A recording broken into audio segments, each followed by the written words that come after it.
সামান্য ময়দা দিয়ে এই শুকনো মিষ্টিটা তৈরি করে দেখুন, খেতে যে কি ভালো লাগে। আপনারা তৈরি করে না খেলে বিশ্বাসই করতে পারবেন না। আর এই মিষ্টিটা খেয়ে কিন্তু কেউ বিশ্বাসই করতে পারবে না কি ময়দা দিয়ে বানানো হয়েছে। নমস্কার বন্ধুরা, প্রতিমা কিচেন ভিলেজ ফুডের নতুন ভিডিওতে সকলকে স্বাগত জানিয়ে আজকে রেসিপিটা শুরু করছি। আর আজকে আমি আপনাদের সঙ্গে শেয়ার করব 1 কাপ ময়দা দিয়ে ভীষণ মজার, মুখে লেগে থাকার মতন শুকনো মিষ্টি তৈরি করে দেখাবো। হাতের কাছে যদি 10 মিনিট সময় থাকে তাহলে ঝটপট তৈরি করে নিতে পারবেন এই মিষ্টিটা। আর হঠাৎ করে মিষ্টি খাওয়ার ইচ্ছে করলে এই মিষ্টিটা খুব সহজেই তৈরি করানো হয়ে যায়। আর খেতেও কিন্তু ভীষণ ভালো লাগে, বাচ্চা থেকে বড় সকলে খেতে দারুণ পছন্দ করবে। আর এই মিষ্টিটা বাড়িতে বানিয়ে রেখে কিন্তু অনেক দিন পর্যন্ত খাওয়ানো যাবে। তো কিভাবে বানাচ্ছি বন্ধুরা স্কিপ না করে পুরো ভিডিওটা দেখবেন। আশা করি আজকে রেসিপি দেখতে আপনাদেরকে অনেক বেশি ভালো লাগবে। আর যে সকল বন্ধুরা এখন পর্যন্ত চ্যানেলে নতুন হয়ে থাকলে প্লিজ চ্যানেলটিকে সাবস্ক্রাইব করে আমার পাশে থাকবেন। আর যারা যারা ফেসবুক পেজ থেকে দেখছেন তারা পেজটাকে ফলো করে আমার পাশে থাকবেন। তাহলে বন্ধুরা শুকনো মিষ্টিটা বানানো শুরু করি। তো শুকনো মিষ্টিটা তৈরি করবার জন্য নিয়েছি 1 কাপ ময়দা। আপনারা চাইলে আটা দিয়েও তৈরি করে নিতে পারেন। আর দিয়ে দেবো স্বাদ মতন একটুখানি লবণ, আর খুব সামান্য দিয়ে দেবো বেকিং সোডা। দেখুন খুব সামান্য দিয়ে দিচ্ছি বেকিং সোডা, এটা খাওয়ার সোডা। আর দিয়ে দিব 2 চামচ সাদা তেল ময়ামের জন্য, আপনারা চাইলে ঘি দিয়ে ময়ামটা করে নিতে পারেন। আর দিয়ে দিব 10 টাকা প্যাকেটের 1 প্যাকেট গুঁড়ো দুধ। এই গুঁড়ো দুধটা দেওয়ার কারণে খেতে বেশি ভালো লাগবে শুকনো মিষ্টিগুলো। তো তা দেওয়ার জন্য চেষ্টা করবেন, দিতে গেলে খেতে ভালো লাগবে। এবার হাত দিয়ে ভালো করে ময়াম করে নেব। এইভাবে করে একটু ঘুষে ঘুষে ময়ামটা করে নিতে হবে।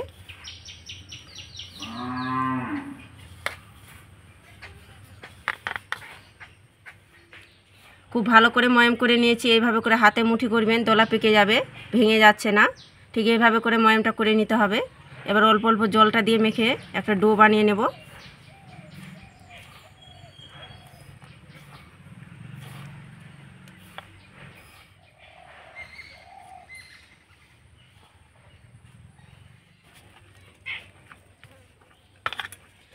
অল্প অল্প জলটা দিয়ে আমি মেখে ডো বানিয়ে নিয়েছি। ঠিক এইভাবে করে ডোটা তৈরি করে নিতে হবে। এবার আমি ডোটাকে বেলনার মধ্যে নিয়ে নেব। আর এক্সট্রা রাখানো কোনো দরকারই নেই ডোটা। এবার বেলনার মধ্যে নিয়ে একটুখানি বেলে নেব।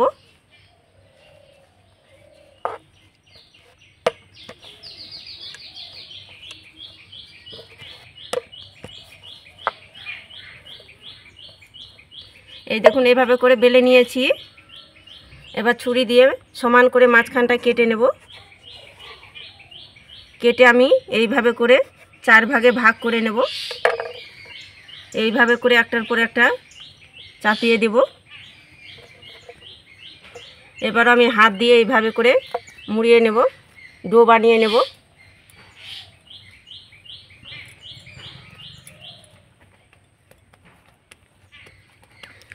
এইভাবে করে তৈরি করলে দেখবেন মিষ্টিটা খুব সুন্দর একটা লেয়ার তৈরি হবে। আবারও আমি এটা বেলে নেব।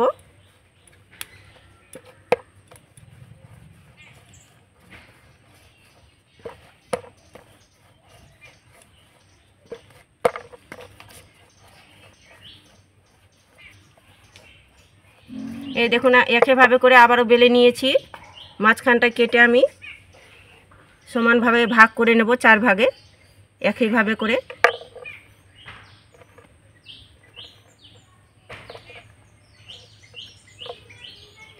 তো এখানে আমি 2 বার কিন্তু এইভাবে করে করে নিয়েছি। আর এটাকে কিন্তু করব না। এবার আমি হাতের মধ্যে নিয়ে এইভাবে করে হাত দিয়ে রোল করে নেব। এটাকে লম্বা করে পাতলা করে একটু রোল করে নেব। এইভাবে করে আমি লম্বা করে রোলের মতো করে নিয়েছি। এই দেখুন এবার পিস পিস করে ছুরি দিয়ে কেটে নেব। খুব বেশি কিন্তু মোটাও না, আবার খুব বেশি পাতলাও না। দেখুন ঠিক এইভাবে করে কেটে নেব, মাঝারি সাইজ করে। এইভাবে করলে একে নাপের কিন্তু মিষ্টিগুলো তৈরি হবে, দেখতেও ভালো লাগবে।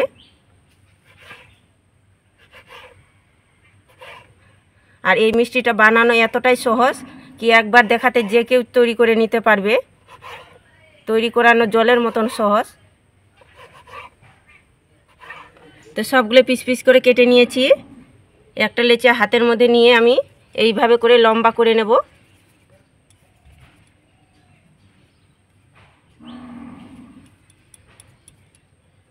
এই দেখুন এইভাবে করে তৈরি করে নেব মিষ্টিগুলো। তবে এটা কিন্তু ছোট সাইজ তৈরি করেছি, এটা ফুললে কিন্তু বড় বড় হয়ে যাবে মিষ্টিগুলো।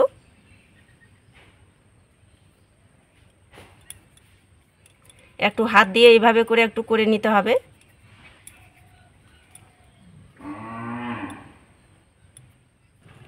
একইভাবে করে মিষ্টিগুলো তৈরি করে নিয়েছি।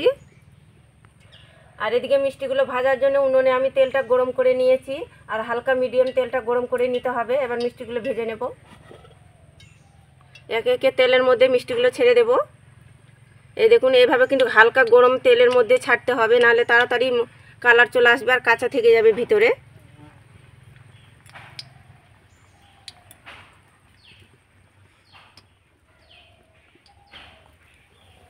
তো মিষ্টিগুলো দেওয়ার পরে কিন্তু নাড়াচাড়ানো করানো যাবে না, তবে এইভাবে করে কড়াইটা ধরে আমি দুলিয়ে দেব।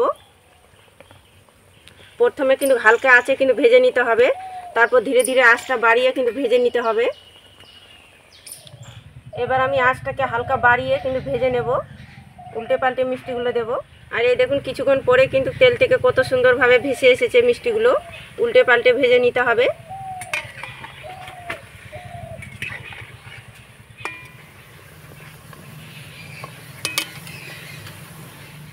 তো মিষ্টিগুলো মিডিয়াম আছে আমি ভেজে নিয়েছি, লাল লাল করে তো হয়ে গেছে, তুলে নেব।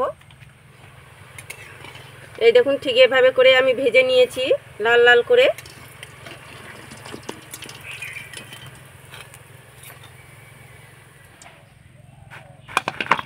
একইভাবে করে মিষ্টিগুলো ভেজে নিয়েছি।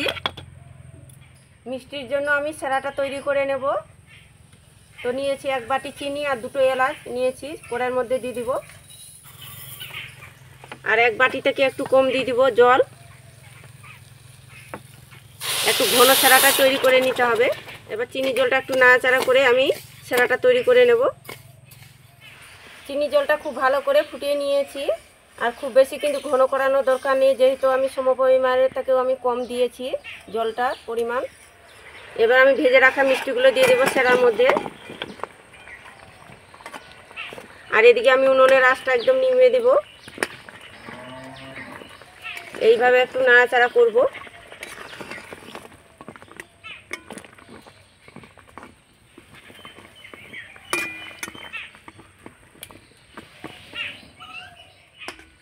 এদিকে আমি উনুনের আঁচটা নিভিয়ে দিয়েছি, নিমো আছে কিন্তু বসিয়ে রাখবো আমি মিষ্টিগুলো। ঢাকা চাপা দিয়ে দেব, আর ঢাকা চাপা দিয়ে আমি নিমো আছে বসিয়ে রাখবো 5 মিনিটের মতো। তো 5 মিনিট ঢাকা চাপা দিয়ে রেখে দিয়েছিলাম নিমো আছে। এবার ঢাকনাটা তুলে নেব। এই দেখুন রসটা কিন্তু টেনে নিয়েছে, আর মিষ্টির ভিতরে খুব সুন্দরভাবে ঢুকে গিয়েছে। এই দেখুন এটা কিন্তু নামার পরে কিন্তু আরও কিন্তু শুকনো হয়ে যাবে, যেহেতু শুকনো মিষ্টি তৈরি করছি। তো এবার আমি উনুন থেকে নামিয়ে ঠান্ডা করে নেব। তো মিষ্টিগুলোকে ঠান্ডা করে আপনাদেরকে দেখাচ্ছি। তো মিষ্টিগুলো আমি ঠান্ডা করে নিয়েছি, আর ঠান্ডা করার পরে দেখুন পুরো মিষ্টিগুলো শুকনো হয়ে গেছে। এবার আমি মিষ্টিগুলোকে প্লেটের মধ্যে সাজিয়ে নেব। সামান্য ময়দা দিয়ে এই শুকনো মিষ্টিটা তৈরি করে দেখুন, খেতে যে কি ভালো লাগে। আপনারা তৈরি করে না খেলে বিশ্বাসই করতে পারবেন না। আর এই মিষ্টিটা খেয়ে কিন্তু কেউ বিশ্বাসই করতে পারবে না কি ময়দা দিয়ে বানানো হয়েছে। তো মিষ্টিগুলো আমি প্লেটের মধ্যে খুব সুন্দর করে সাজিয়ে নিয়েছি। কতটা লোভনীয় দুর্দান্ত লাগছে দেখুন। কম সময়ের মধ্যে এমনকি কম উপকরণ দিয়ে এই মিষ্টিটা তৈরি করানো হয়ে যায়, আর খেতেও কিন্তু ভীষণ ভালো লাগে। আর বেশি করে তৈরি করে এই মিষ্টিটা এয়ারটেল কৌটোতে রেখে দেবেন, অনেক দিন পর্যন্ত খেতে পারবেন। যেহেতু এগুলোর শুকনো মিষ্টি অনেক দিন পর্যন্ত ভালো থাকবে। উপরটা হবে একদম মুচমুচে, আর ভিতরটা একদম মশালো। একটা ভেঙেও দেখাচ্ছি আপনাদেরকে। এই দেখুন কতটা মজার হয়েছে মিষ্টিগুলো, মুখে দিলে মিলিয়ে যাবে, দুর্দান্ত খেতে লাগে। কতটা সুন্দরভাবে হয়েছে দেখুন, কতটা রসালো হয়েছে। আপনারা তৈরি না করে খেলে বিশ্বাসই হবে না এতটা মজার লাগে মিষ্টিগুলো খেতে, কি বাচ্চা থেকে বড় সকলে দারুণ পছন্দ করবে। আর দেখলেন তো শুকনো মিষ্টিটা বানানো কত সহজ। হাতের কাছে যদি সামান্য একটু ময়দা থাকে তাহলে এই মিষ্টিটা জলদি করে তৈরি করে নিতে পারবেন। আর খেতেও কিন্তু ভীষণ ভালো লাগে। তো একবার হলে তৈরি করে দেখবেন, আর খেয়ে কেমন লাগলো অবশ্যই কমেন্ট করে বলবেন। আর আজকে আমার মিষ্টি রেসিপিটা কেমন লেগেছে অবশ্যই কমেন্ট করে বলবেন। ভালো লাগলে একটা লাইক করে বন্ধুদের সঙ্গে শেয়ার করবেন ভিডিওটা। তো এখানেই শেষ করছি ভিডিওটা। দেখা হচ্ছে নতুন কোনো রেসিপির সঙ্গে। সবাই খুব ভালো থাকবেন, সুস্থ থাকবেন। আর পুরো ভিডিওটা দেখার জন্য অসংখ্য ধন্যবাদ।